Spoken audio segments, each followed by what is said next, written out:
Amadou Lamine Faye, habitant de Sicap Amitié. Voilà, Amadou. Ce qui nous réunit ici, c'est que nous avons un cas assez particulier. Une société du nom de Dakar Intérim Sécurité, qui appartient à un couple français, Eric et Catherine Durambert, qui occupe un bâtiment au point 1. Et aujourd'hui, ce bâtiment menace ruine. Malgré toutes les démarches que nous avons entamées au niveau de la préfecture, de la sous-préfecture, des démembrements de l'État pour qu'ils viennent regarder l'état du bâtiment et procéder à la démolition du bâtiment, rien n'avance. Ce bâtiment vous appartient? Propriétaire de ce bâtiment, effectivement. C'est nous, c'est la maison dans laquelle nous avons grandi et qui nous revient. Notre défunt père nous a laissés et depuis 2014, nous faisons des démarches pour voir l'état du bâtiment. Mais une fois sur place, nous nous sommes rendus compte qu'il y a un état de délabrement accéléré du bâtiment. Suite à cela, nous avons fait envoyer un cabinet d'experts pour qu'il fasse des études sur l'état du bâtiment. Et ce rapport a montré que le bâtiment est en état de délabrement accéléré. Nous avons preuve à l'appui. La démarche que nous avons menée, c'était d'amener un huissier qui est parti sur place. Nous avons fait une demande au niveau de la préfecture de Dakar, de la sous-préfecture de Dakar, au niveau du ministère de l'Urbanisme. Nous avons aussi contacté la mairie de Fann Point Amitié et la mairie même nous a donné une autorisation de démolition. 2 ans se sont écoulés, malheureusement, jusqu'à présent, rien du tout. Les locataires, dont le manager, le couple Durambert, qui sont les managers de Dakar Intérim Sécurité, refusent de quitter les lieux malgré le risque que cela pose à non seulement ses employés, mais aussi aux voisins. Parce qu'aujourd'hui, si l'immeuble s'effondre, c'est les employés sénégalais qui travaillent là-bas qui seront des victimes, mais aussi les voisins de ce quartier. D'où l'importance de la présence du délégué de quartier ici aujourd'hui. Pas à nous de demander à M. Durambert de sortir, parce qu'il y a quand même la loi qui régit tout ça. Nous, ce qu'on a fait en tant que propriétaire, c'est qu'on a amené un huissier pour qu'il constate les faits. Nous avons amené un cabinet d'experts qui a expertisé le bâtiment et qui dit que le bâtiment menace ruine. Nous avons alerté la préfecture, nous avons alerté la sous-préfecture, nous avons alerté le ministère de l'Urbanisme en 2022 et c'est là où on peut s'arrêter. Mais ce n'est pas à nous de dire à quelqu'un de sortir, c'est à la loi. Assalamu alaikum, maa ngi leen di nuyu Abdoul Aziz Faye la. Abdoul Aziz Faye, est-ce que déjà ñu ngi gërëm ñi fi teew ñëpp di gërëm suñu papa délégué de quartier bi ñëwam yombul waaye itam ñu ko si gërëm. Problème bi dafa nekk benn problème bu compliqué bu complexe et dama yaakaar ni que ñi ko war a lijjanti xamuñu dama yaakaar ne que ñi ko war a lijjanti mesuré wuñu danger bi communauté bi di dund.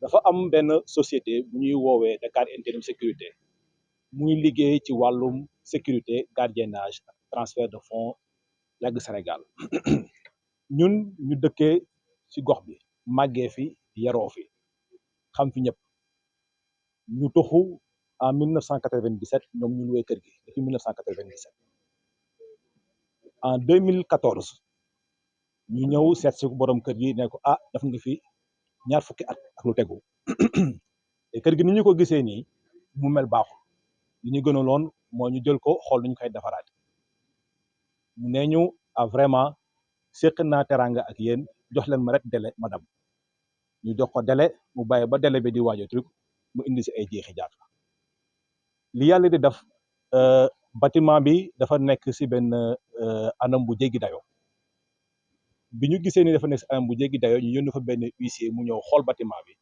indi benn cabinet ñëw xool bâtiment bi ne bâtiment bi mu mel ni baaxul suñu ko bàyyiwee nii mën na daanu si kaw nit yi ñu yóbbu bâtiment document bi jox ko mairie caytu ko ndax xam nga ne mairie du xool document di jox autorisation de démolir te caytuwu ko ñu jël autorisation de démolir bi yóbbu ko préfecture fu nekk antuwul fenn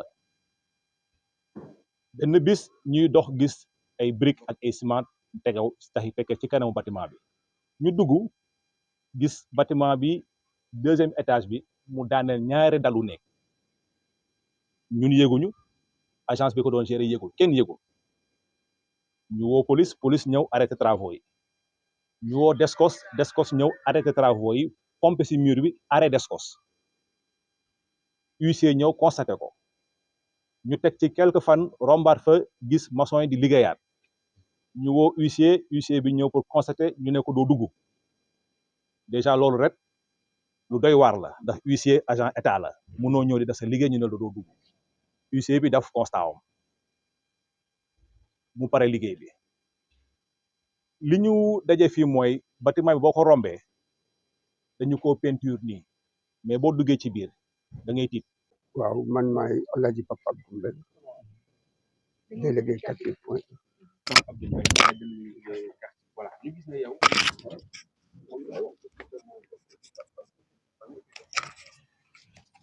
moi je suis là depuis 50 ans bon famille bu fi jaar war naa la xam naa seen parcours problème bu demee ni bu amee d'ailleurs moom mooy expliquer point de presse am na si importance parce que ñoom boo leen déggee ñu wax vraiment da ngay scandaliser wu parce que c'est pas normal à partir de là te dañuy def appel aux autorités pour ñu jéem a indi saafara kii bi avant que l'irréparable se produise parce que affaire la boo xam ne bi normal et puis sax li ci gën a doy waar mooy moom da koy def impunément c'est comme li muy def yoon la parce que fi ñu wax ne fa lañ jaar préfecture Descos mairie commune fi ñu jaar yëpp changé wu situation bi c'est comme ñoom dañuy làq fenn foo nga xam ne bi ñu am doole alors loolu nag moom la ñu war a identifier loolu dafa rek dañ c'est pas normal. impunité boobu ngay jooy impunité bi moo tax ñu def appel aux autorités ñoo fi nekkal yoon ñoo fi nekkal dëgg c'est ça le problème ñu teel ko régler avant que l'irréparable se produise parce que ça peut pas continuer aussi faut qu'il trouve une solution.